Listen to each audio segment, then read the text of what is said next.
नमस्ते. श्री स्वामी विवेकानंद शिक्षण संस्था कोल्हापूर संचलित स्वामी रामानंद भारती ज्युनियर कॉलेज तासगाव तर्फे मी दबडे सर तुम्हा सर्वांचं स्वागत करतो. या अगोदरच्या व्हिडिओमध्ये आपण मॅथमॅटिकल लॉजिकमध्ये स्टेटमेंट आणि स्टेटमेंटची ट्रूथ व्हॅल्यू कशी फाइंड आउट करायची ते बघितलं. एखादं स्टेटमेंट मॅथमॅटिकल एक्सप्रेशन आपण घेतलं 6 into 4 is equal to 25 आणि हे mathematical expression this is a statement but 6 into 4 it is equal to 24 but इथं आपण काय लिहिलं 25 आणि हे स्टेटमेंट जे आहे हे फॉल्स स्टेटमेंट आहे म्हणून याची ट्रूथ व्हॅल्यू काय येते f येते.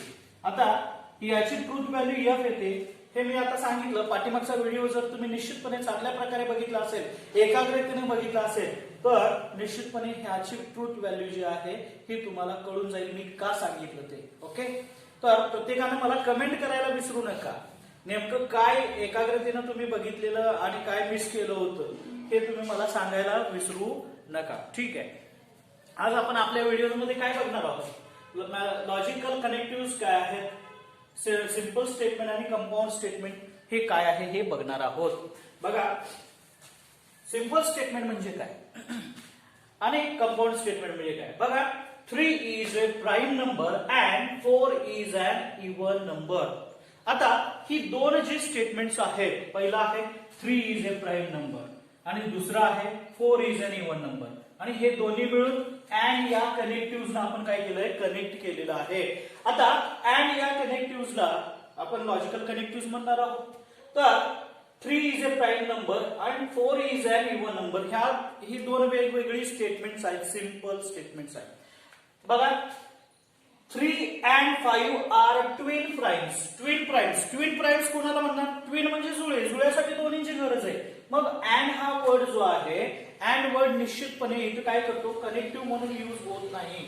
तर हे 3 and 5 are twin primes जे आहे हे एकच सिंपल स्टेटमेंट आहे बट इथं मात्र अँड हा लॉजिकल कनेक्टिव्ह म्हणून यूज केलेला आहे. आता लॉजिकल कनेक्टिव्ह नेमकी कोणती कोणती आहेत तर बघा, वर्ड्स मध्ये अँड ऑर नॉट ही 3 लॉजिकल कनेक्टिव्ह आहेत. फ्रेज मध्ये कोणते if dot dot then dot dot अशा पद्धतीचं फ्रेज मध्ये. त्यानंतर dot dot if and only if and only if dot अशा पद्धतीचे हे दोन फ्रेजेस मध्ये आहेत बघा. Okay, logical connective and or not if dot dot then dot dot dot dot if and only if dot dot अशा पद्धतीचं. म्हणजे नेमकं काय आहे तर बघा, इफ पी देन क्यू ही दोन सिंपल स्टेटमेंट्स आपण काय केलं इफ देन कनेक्ट केली. त्यानंतर if P if and only if Q अशा पद्धतीनं जे येणार आहेत दोन P and Q he logical statement जे स्टेटमेंट आहेत सिंपल स्टेटमेंट्स ही फ्रेजनं आपण काय केली एकत्र केली आणि ही फ्रेजेस जे आहेत हे इफ देन किंवा इफ अँड ओनली इफ आणि जे वर्ड्स आहेत अँड ऑर नॉट यांना लॉजिकल कनेक्टिव्ह म्हटलं जातं. ओके, सिंपल स्टेटमेंट्स काय, एखादे कंपाऊंड स्टेटमेंट याच्यामध्ये आपण दोन किंवा दोनपेक्षा अधिक वाक्य सेपरेट करू शकत नाही ते म्हणजेच काय येणार आहे सिंपल स्टेटमेंट. आता याच्यामध्ये अँड मी सांगितलं तुम्हाला अँड हा वर्ड जो आहे हा अँड वर्ड इथं लॉजिकल कनेक्टिव्ह म्हणून यूज केलेला नाही पण इथं अँड हा वर्ड जो आहे हा लॉजिकल कनेक्टिव्ह म्हणून यूज केलेला आहे. इथं काय केलं अँड कनेक्टिव्हनं दोन सिंपल स्टेटमेंट्स कंबाईन केलेली आहेत. ओके, नेक्स्ट पॉइंट मध्ये आपण बघणार आहोत simple statement compound statement. Compound statement मध्ये नेमकं कोणती अँडला आपण काय म्हणणार आहोत, ऑरला काय म्हणणार आहोत, नॉटला काय म्हणणार आहोत, इफ देन किंवा इफ अँड ओनली इफला काय म्हणून संबोधलं जाणार आहे हे बघूया. ओके, नेक्स्ट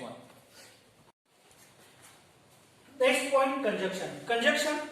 बघा, पी अँड क्यू ही जी पहिलं स्टेटमेंट जे आहे पी, दुसरं सिंपल स्टेटमेंट काय आहे क्यू आहे. ओके, आता पी अँड क्यू हे आपण कसं लिहिणार आहोत सिम्बॉलिकल फॉर्म मध्ये पी अँड क्यू अशा पद्धतीने लिहिणार आहोत. आता याचं ट्रूथ टेबल जे आहे conjunction. Okay, P and Q means what. बघा, पी आपण म्हटला 3 is a prime number. 3 is a prime number and Q it is 4 is an even number. 4 is an even number. Then the symbolic form P and Q, it is 3 is a prime number. 3 is a prime number and 4 is an even number. अशा पद्धतीनं हे आपल्याला compound statement मिळणार आहे. याच्यामध्ये काय आलं? P हे पहिलं सिंपल स्टेटमेंट and Q हे दुसरं सिंपल स्टेटमेंट. हा सिंबॉलिक फॉर्म काय सांगतो? P and Q means 3 is a prime number and 4 is an even number. आता याचा जो ट्रूथ टेबल आहे, हा ट्रूथ टेबल नेमका कशा पद्धतीनं फाइंड आउट करायचंय बघा. ट्रूथ टेबल म्हणजे काय? तर बघा P ची व्हॅल्यू, Q ची व्हॅल्यू, तर P and Q ची व्हॅल्यू नेमकी काय येणार आहे? Truth value. जर या कंपाऊंड स्टेटमेंट मध्ये निश्चितपणे बघा P and Q हे कंपाऊंड स्टेटमेंट आहे. P and Q. आता इथं P ची ट्रूथ व्हॅल्यू काय येणार आहे? 3 इज अ प्राइम नंबर. 3 ही मूळ संख्या आहे की नाही? म्हणजे निश्चितपणे P ची ट्रूथ व्हॅल्यू T येणार आहे. Q ची ट्रूथ व्हॅल्यू ऑल्सो T येणार आहे की नाही? मग हे जे कंपाऊंड स्टेटमेंट आहे बाळांनो, हे कंपाऊंड स्टेटमेंट, या कंपाऊंड स्टेटमेंटची ट्रूथ व्हॅल्यू काय असेल? तर अँड कंडिशन काय सांगते हे बघायचं आहे. ओके, आता अँड कंडिशन काय सांगते याच्याकडे लक्ष द्या आणि बघा. P ची ट्रूथ व्हॅल्यू जर T असेल, P ची ट्रूथ व्हॅल्यू T असेल, Q ची ट्रूथ व्हॅल्यू T असेल. पण कंडिशन्स बघूया. P ची ट्रूथ व्हॅल्यू T आली तर Q ची त्याच वेळेस फॉल्स असेल तर नेमकी P and Q ची ट्रूथ व्हॅल्यू काय आहे? त्यानंतर P ची ट्रूथ व्हॅल्यू F असेल म्हणजे फॉल्स असेल, Q ची ट्रूथ व्हॅल्यू ट्रू असेल तर नेमकं P and Q ची ट्रूथ व्हॅल्यू काय आहे? त्यानंतर P ची ट्रूथ व्हॅल्यू F, Q ची ट्रूथ व्हॅल्यू F असेल त्यावेळी P and Q ची ट्रूथ व्हॅल्यू काय येईल हे बघायचं आहे. ओके, आता अँड कंडिशन मी सांगतो तुम्हाला. आपल्या कॉलेजचा एक ड्रेस कोड आहे. ड्रेस कोड मध्ये तुम्हाला माहिती आहे शर्ट, मुलांच्या बाबतीत बोलायचं झालं, बॉईजच्या बाबतीत शर्ट आणि पॅन्ट आपण बघूया. ओके, आता विद्यार्थ्याचा ड्रेस कोड, विद्यार्थी ड्रेस कोड मध्ये आला की नाही हे आपण कसं कळणार आहे? आपल्याला कसं कळणार? निश्चितपणे आपल्याला एक फिक्स ड्रेस कोड तयार करून दिलेला आहे. मी म्हणतो white shirt and black pant. White shirt and black pant. Okay, black pant, white shirt, black pant. Dress code it is ready. Dress code ready म्हणूया आपण. ओके, काय समजायचं? तो विद्यार्थी ड्रेस कोड मध्ये आहे की नाही हे समजायचं. ओके, त्यानं व्हाईट शर्ट घातला असेल, व्हाईट पॅन्ट घातली असेल तर निश्चितपणे विद्यार्थी ड्रेस कोड मध्ये आहे म्हणायला काय हरकत नाही. बरोबर आहे की नाही? शाळेचा आपण शिक्षक विचारतो की बाबा शाळेचा ड्रेस कोड कुठे आहे? अगदी याला विचारू शकतो का? बघा आपल्या कॉलेजचा एक ड्रेस कोड फिक्स आहे, white shirt and black pant. Dress code fix आहे, ड्रेस कोड मध्ये आलेला आहे म्हणायला काय हरकत नाही. पण समजा त्यानं व्हाईट शर्ट घातलेला आहे पण ब्लॅक पॅन्ट ऐवजी ब्लॅक पॅन्ट त्यानं घातलेलं नाही, त्यानं ब्ल्यू पॅन्ट घातली असेल तर तो ड्रेस कोड मध्ये असेल का?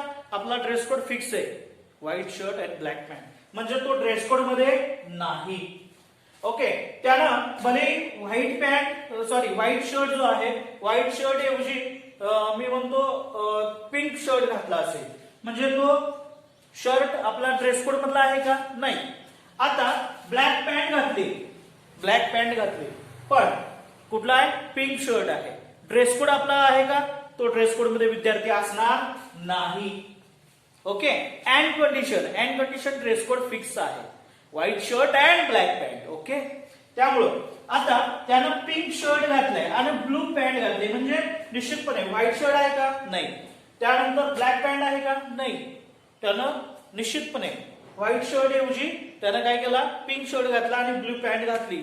ओके, तर निश्चितपणे तो ड्रेस कोड मध्ये नाहीच आहे. ओके, अशा पद्धतीनं बाळांनो जिथं आपण बघा बरोबर चिन्ह केलंय तिथं टी लिहिलंय का?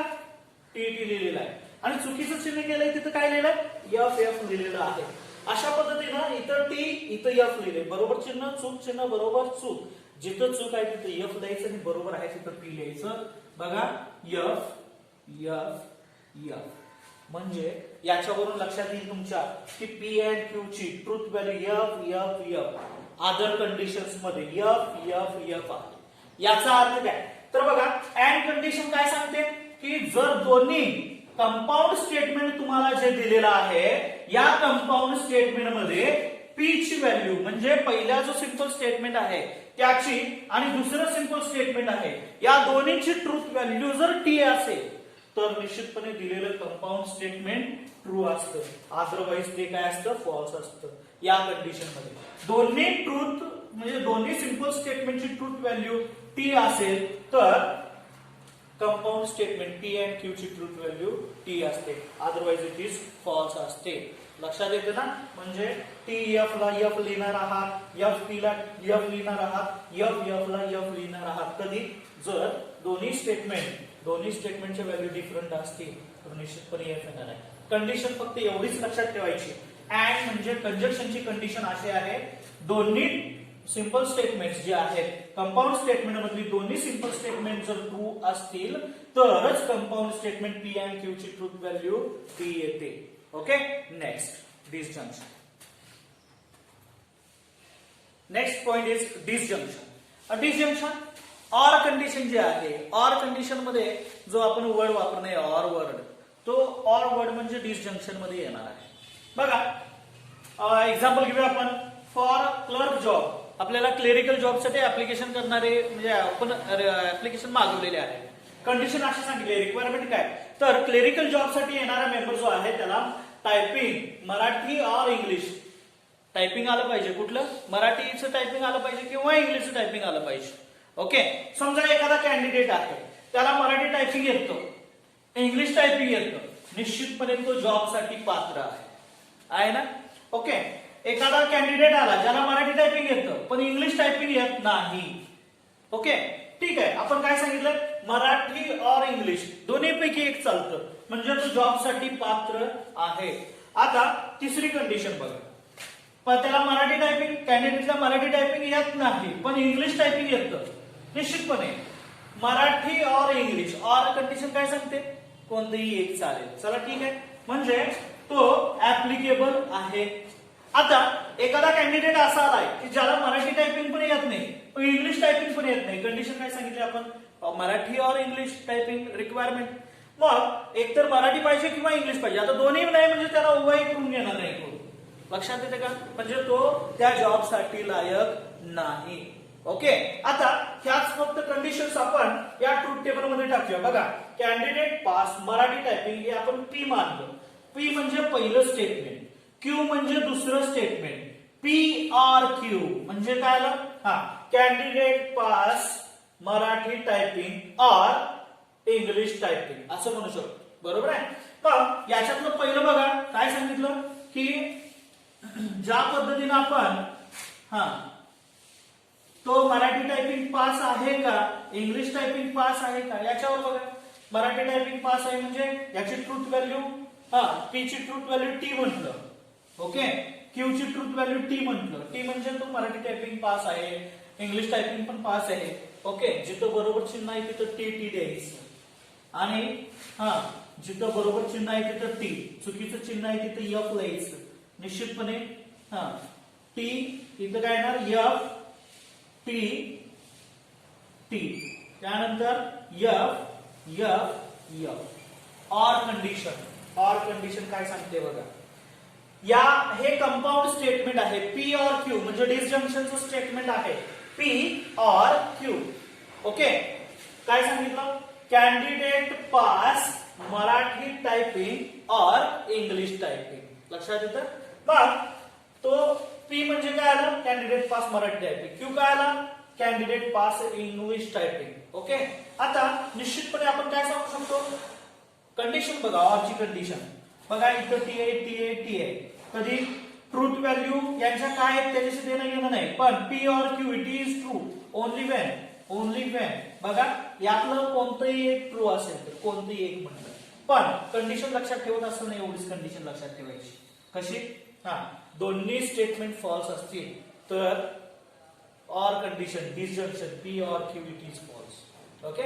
Compound statement P or Q is false only when both P and Q are false, otherwise it is true. एवढं लक्षात ठेवायचं. अँड कंडिशन काय सांगितली? And P and Q is true only where both are true. P and Q are true. Okay. आणि or condition काय सांगते? P or Q false कधी? False कधी? दोन्हीच्या दोन्ही फॉल्स असतील तर. ओके. या पद्धतीनं कंडिशन्स लक्षात ठेवायच्या. नेक्स्ट पुढचं जे आहे ते next is implication or conditional.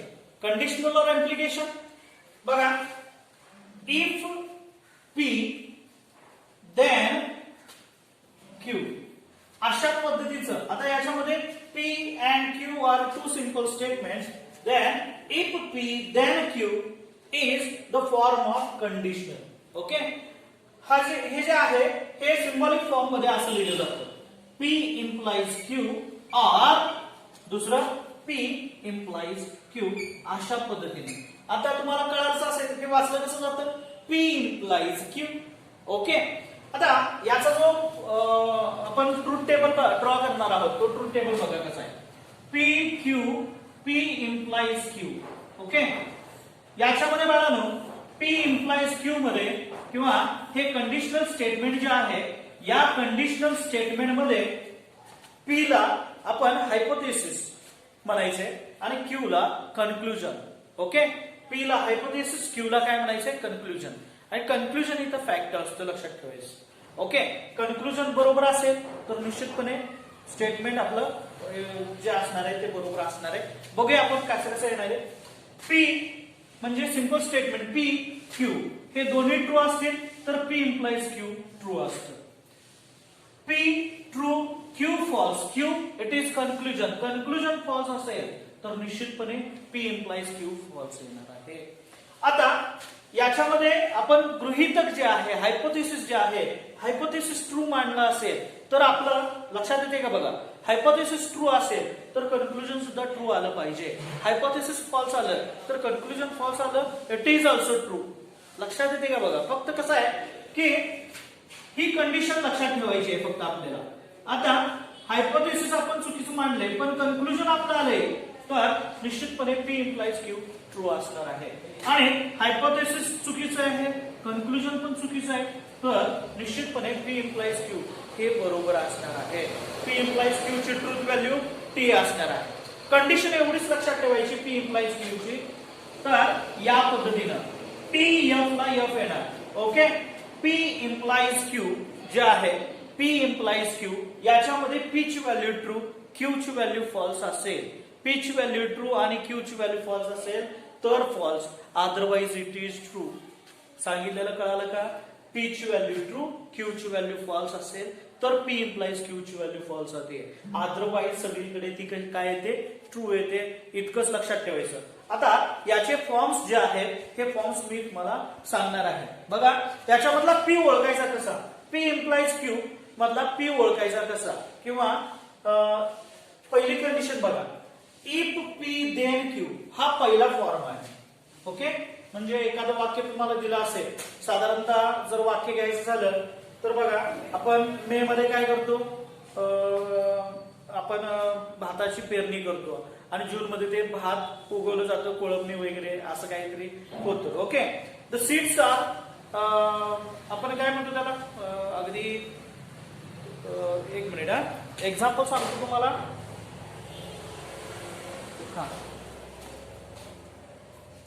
The seeds are sown in April. Then the flowers are blossom in June. बघा एप्रिल मध्ये आपण सीड्सची काय केली? पेरणी केली.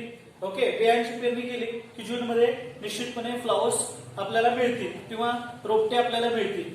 अशा पद्धतीने इफ अँड देन म्हणजे पहिल्यामध्ये काय केलं? हायपोथेसिस आहे. दुसऱ्यामध्ये त्याचा रिझल्ट आहे. लक्षात येते का बघा. अशा पद्धतीने मुलांनो आपण काय करणार आहोत?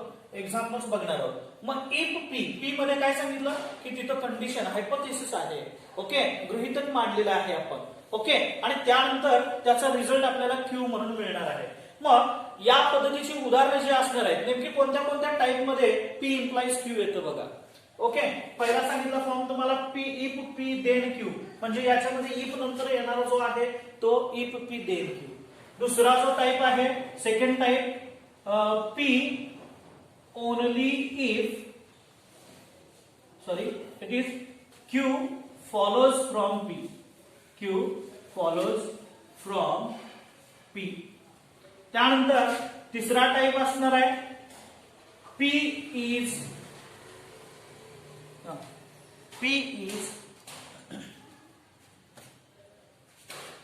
sufficient for Q.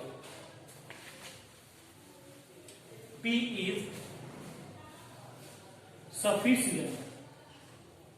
P is sufficient for Q.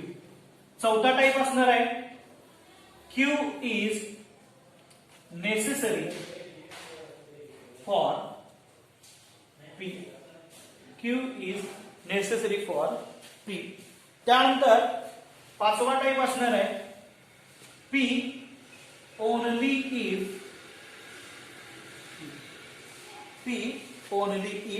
Q. अशा पद्धतीनं हे 5 टाइप येणार आहे. आणि सहावा टाइप हा मेन टाइप झाला P if P then Q. आता सहावा टाइप जो सांगतो तो कोणता असणार आहे तर P implies Q. अशा पद्धतीनं याच्यामध्ये तुम्हाला सांगितलं जाईल की Q follows from P, म्हणजे एखादं वाक्य दिलं जाईल follows from असं दिलं जाईल आणि दुसरं वाक्य. मग याच्यातलं पहिलं वाक्य जे असणार आहे ते Qचं असणार, दुसरं वाक्य असणार आहे ते Pचं. त्याच्यामध्ये P ओळखा, Q ओळखा, त्याच्या ट्रूथ व्हॅल्यूज काढा आणि ट्रूथ व्हॅल्यूज काढल्यानंतर P implies Q नेमकं काय येतं ते आपण ट्रूथ टेबल वरून ठरवणार आहोत.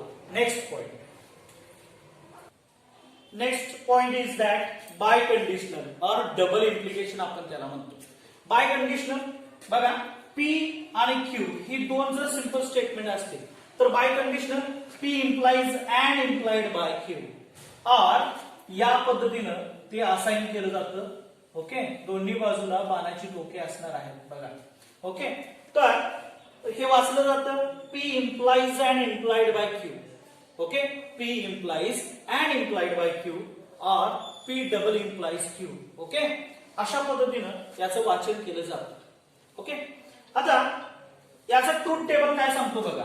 P हे सिंपल स्टेटमेंट आहे, Q हे सिंपल स्टेटमेंट आहे, तर P implies and implied by Q ची व्हॅल्यू नेमकी काय येणार आहे. ओके, तर याच्यामध्ये निश्चितपणे उदाहरण मी घेतलेलं आहे की उदाहरण सांगतो तुम्हाला. पहिला 3 पॉइंट्स आर कोलिनियरी, हा P आहे.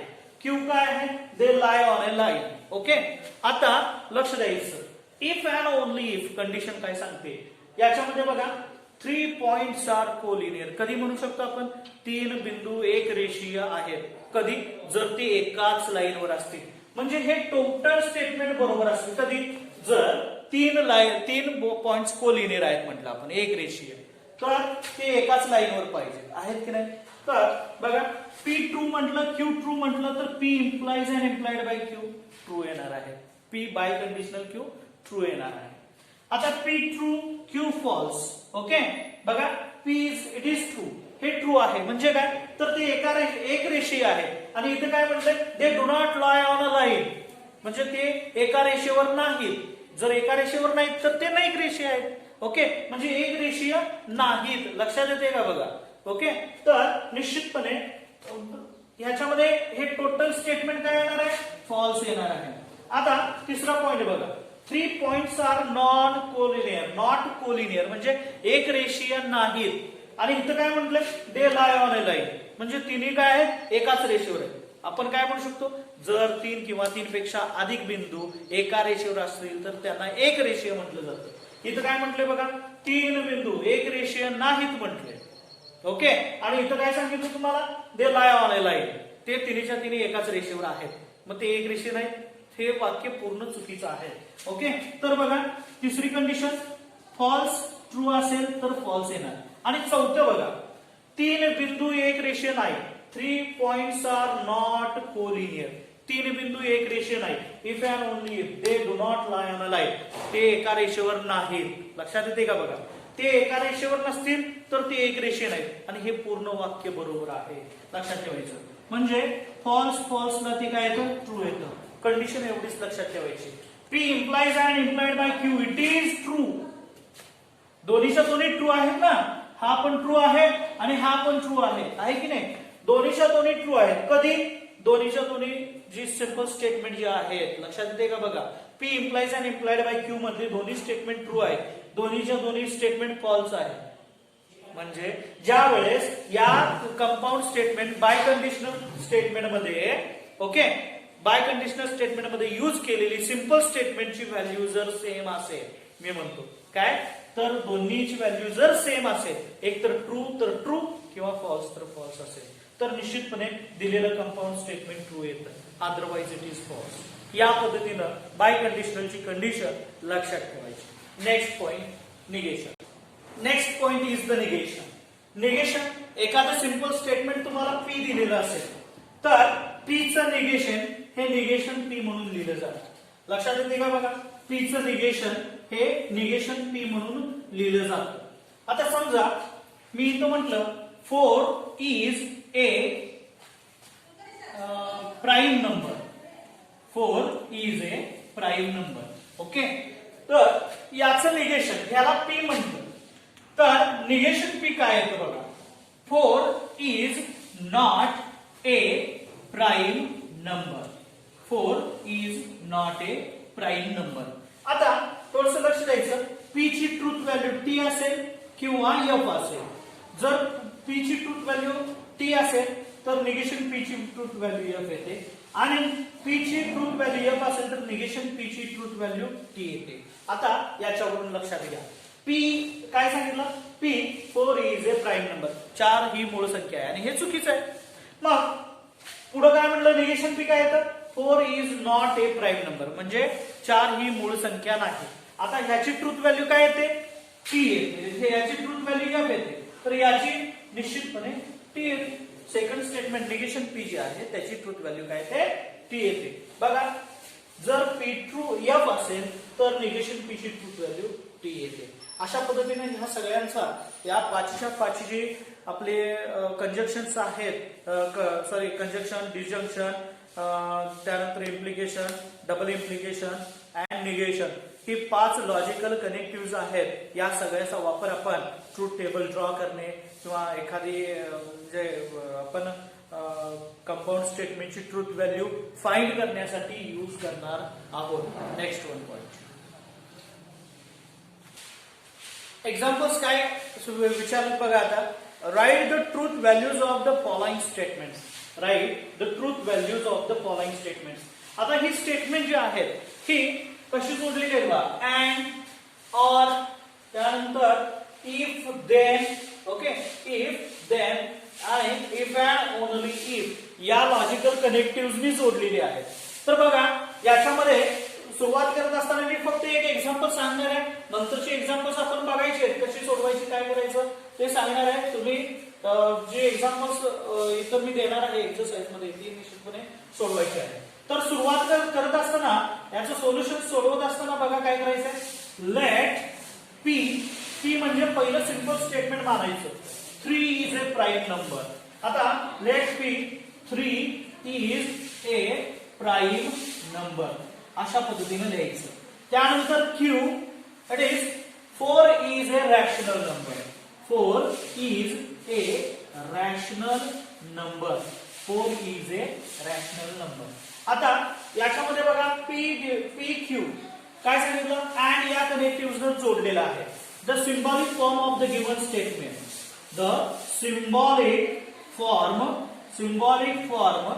Of the given statement is काय आहे? P and Q. इथं P ची value, therefore P and Q it is equivalent to. P ची व्हॅल्यू काय आहे ते बघा? 3 is a prime number. True आहे की फॉल्स आहे? 3 is a prime number. Yes, it is 3 is a prime number. It is true. Q काय आहे बघा? Q Q ची ट्रूथ व्हॅल्यू काय आहे? 4 is a rational number. 4 rational number आहे का? रॅशनल नंबर म्हणजे A डिवाइड बाय B स्वरूपातला 4/1 लिहिता येते की नाही? आता हा पण रॅशनल नंबर अँड आहे, म्हणजे Q ची ट्रूथ व्हॅल्यू सुद्धा T आहे. म्हणून या P अँड Q ची ट्रूथ व्हॅल्यू काय आहे? अँड कंडिशन काय सांगते, जर दोन्ही टी असेल तर टी लिहा, टी आहे की नाही तर टी लिहायचं. म्हणजे ह्या दिलेल्या सिंबॉलिक फॉर्म किंवा या दिलेल्या कंपाऊंड स्टेटमेंटची ट्रूथ व्हॅल्यू ही काय येते, टी येते. अशा पद्धतीनं हे एक्झाम्पल बाळांनो तुम्हाला 1 मार्क ऑब्जेक्टिव्हला असेल तर 1 मार्क आणि इतर सोडवायला सांगितलं, सोडवायला देखील माझ्या मते हे 1 मार्कालाच विचारलं जातं. ओके, तर याच्यावरून आपण कंपाऊंड स्टेटमेंटची ट्रूथ व्हॅल्यू फाइंड आउट करायची आहे. नेक्स्ट बघा, मी काय सांगतो बघा, फक्त एक्झाम्पल समजावून देतो. याच्यामध्ये ऑल फ्लॉवर्स आर रेड, याला आपण पी मानणार आहोत. क्यू ऑर म्हटलेला आहे, Q all cows are black, याला काय म्हणणार, क्यू मानणार आहे. मग हा सिंबॉलिक फॉर्म नेमका कसा आला, हा सिंबॉलिक फॉर्म आला पी ऑर क्यूचा. लक्षात येते का बघा. मग पी याच्यामध्ये ऑल फ्लॉवर्स आर रेड, सगळीच फुलं कशी आहेत, लाल आहेत, आपण म्हणू शकतो का, निश्चितपणे नाही. तर हे फॉल्स आहे. ऑर कंडिशन सेकंड क्यू ची ट्रूथ व्हॅल्यू काय येते बघा, हे क्यू आहे, ऑल काउज आर ब्लॅक, सगळ्या गायी काळ्याच आहेत, निश्चितपणे हे पण फॉल्स आहे. आणि ऑर ची कंडिशन काय सांगते, ऑर कंडिशन काय सांगते, दोन्ही स्टेटमेंट फॉल्स असतील तर false, otherwise it is true. मग हे काय येणार आहे, इथं फॉल्स येणार आहे. म्हणजे या सेकंड कंपाऊंड स्टेटमेंटची ट्रूथ व्हॅल्यू काय येणार आहे, एफ येणार आहे.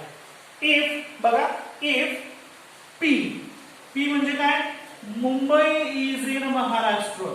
Okay, if P then Q, तिसरा आपण सोडवायला घेतलेला आहे, Mumbai is in Maharashtra.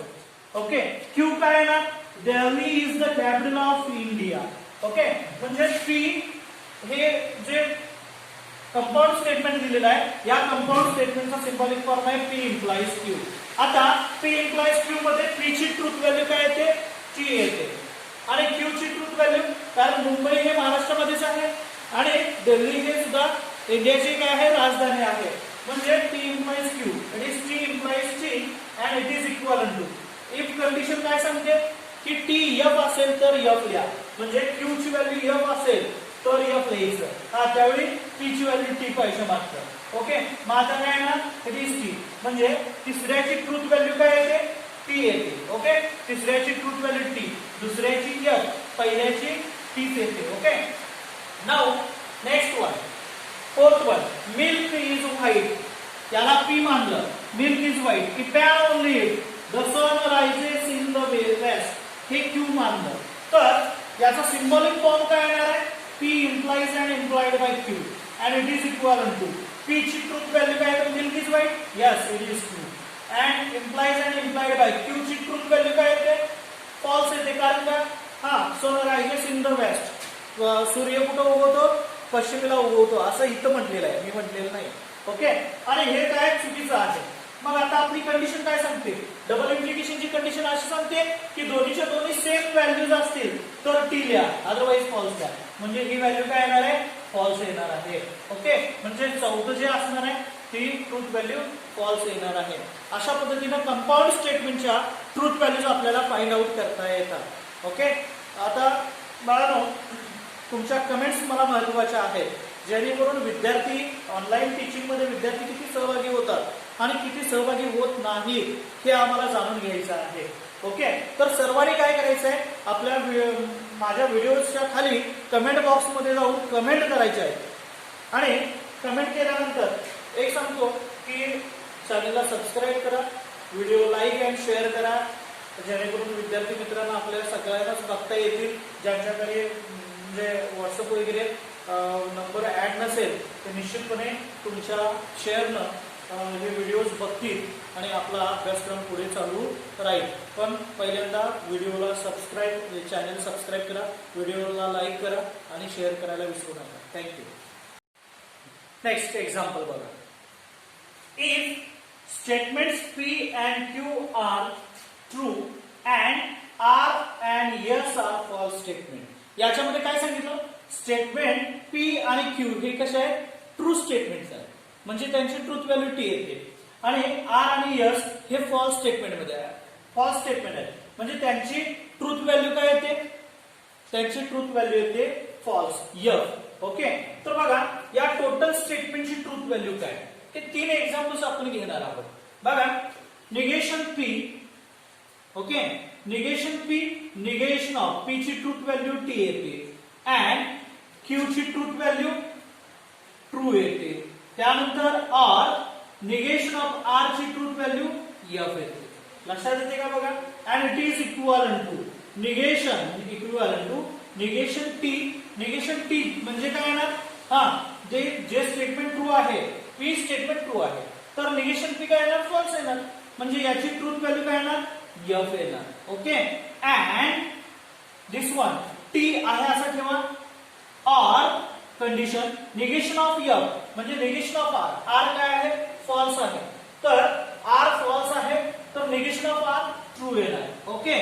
R condition and it is equivalent to, okay, F and आहे असं ठेवा, F and T R. R condition काय सांगते, दोन्हीच्या दोन्ही फॉल्स असेल तर फॉल्स लिहा, पण इथं दोन्हीच्या दोन्ही फॉल्स आहेत का, नाही, मग अदरवाइज ट्रू लिहा. ट्रू लिहिलं. अँड कंडिशन पुन्हा आली इथं. अँड कंडिशन काय सांगते, टी टी असेल तर टी लिहा, अदरवाइज काय लिहा, एफ लिहा. काय लिहा, एफ लिहा. म्हणजे या पूर्ण स्टेटमेंटची ट्रूथ व्हॅल्यू काय येणार, एफ येणार. Therefore, the truth value is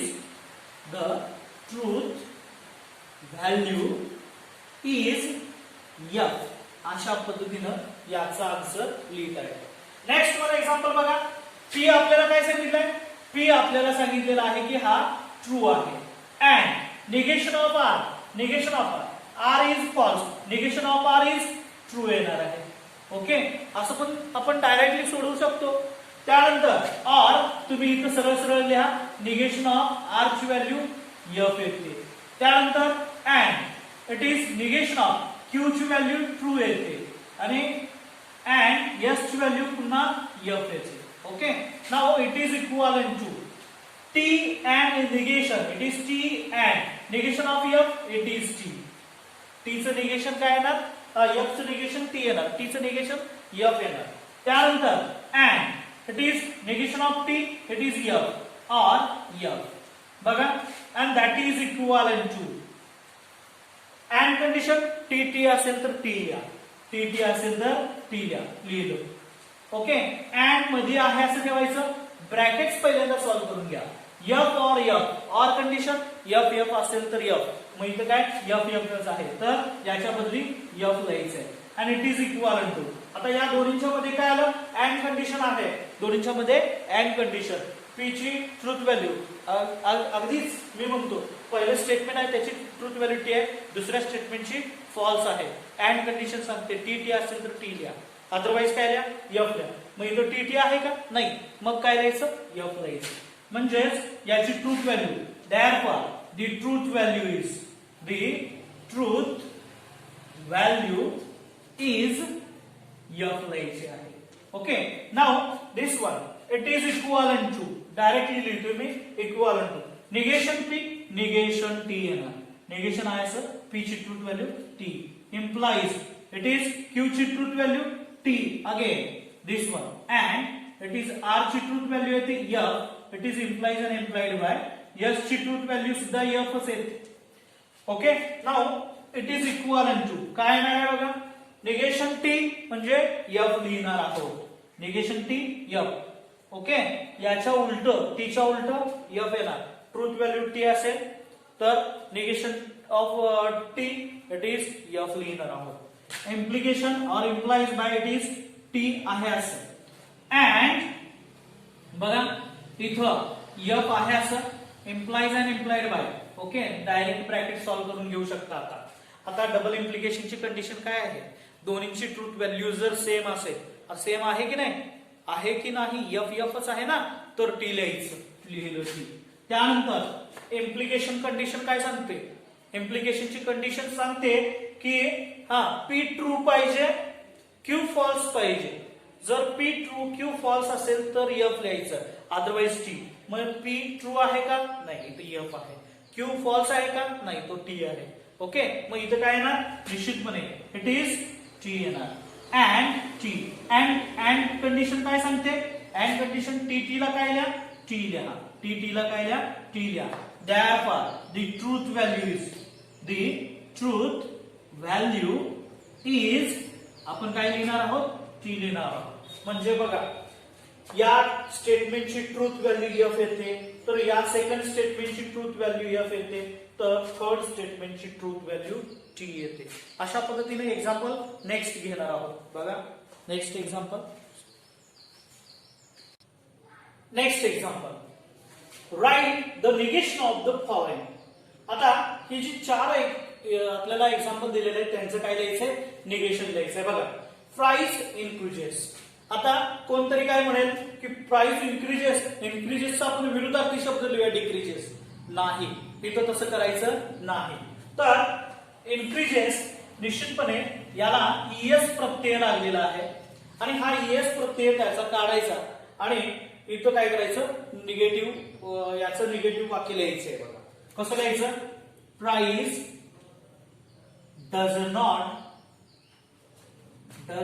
not increase. Okay, price does not increase.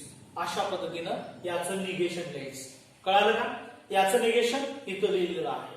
Now 0 factorial is not equal to 1. याचं इज नॉट इक्वल टू आहे, लक्षात ठेवायचं. तर याचं निगेशन काय येणार, 0 फॅक्टोरियल इज इक्वल टू 1. जर हे ट्रू असेल तर हे फॉल्स आणि हे फॉल्स असेल तर याची ट्रूथ व्हॅल्यू ट्रू म्हणजे टी येते, लक्षात ठेवायचं. आता 5 प्लस 4 इज इक्वल टू 9. हे बरोबर आहे, याची ट्रूथ व्हॅल्यू एफ येते. मग आता इथे असं समजायचं याची ट्रूथ व्हॅल्यू याची ट्रूथ व्हॅल्यू टी येते. तर निगेशन याचं निगेशन काय येणार आहे, ज्याची ट्रूथ व्हॅल्यू आपल्याला काय करायची आहे, फॉल्स आली पाहिजे. कसं लिहिताय, 5 plus 4 is not equal to 9. लक्षात येते, याची ट्रूथ व्हॅल्यू टी येते तर याची एफ येते. नाव एक्स इज ग्रेटर दॅन 5 म्हटलेलं आहे. आता ह्याचं निगेशन कसं लिहायचं, तर बघा, एक्स इज लेस दॅन 5 म्हटलं तर याची ट्रूथ व्हॅल्यू आपल्याला काय येते, हे जर ट्रू म्हटलं तर ह्याची फॉल्स येते आणि हे फॉल्स म्हटलं तर हे ट्रू येतं. बट इथं ग्रेटर दॅन आहे, आपण इथं नुसतंच लेस दॅन करू शकत नाही. ग्रेटर दॅन म्हणजे 5 पेक्षा मोठी, इक्वल टू 5 पण घेऊ शकतो. म्हणून काय करायचंय बघा, एक्स इज ग्रेटर दॅन 5 म्हटलंय तर X is less than or equal to 5 हे त्याचं निगेशन येणार. सेम 5वं एक्झाम्पल घेऊया आपण. X plus 7 is greater than or equal to or it is less than or equal to नको, okay, greater than or equal to 10 घेऊया. Okay, तर ह्याची truth value true येत असेल तर येणाऱ्याची फॉल्स आली पाहिजे. मग हे कसं लिहिणार, तर निश्चितपणे निगेशन याचं कसं लिहिता येईल, X plus 7 greater than or equal to तर ओनली लेस दॅन लिहा बस. ओके, याच्यावरून अशा पद्धतीनं आपण निगेशन्स लिहू शकतो. ओके, नेक्स्ट व्हिडिओ आपण याच्या पुढचे एक्झाम्पल्स किंवा मला वाटते स्टेटमेंट पॅटर्न्स आहेत, ट्रूथ टेबल कसे ड्रॉ करायचे आहेत, त्या सगळ्यांचा अभ्यास करण्यासाठी आपण नेक्स्ट व्हिडिओ बनवणार आहोत. Thank you so much.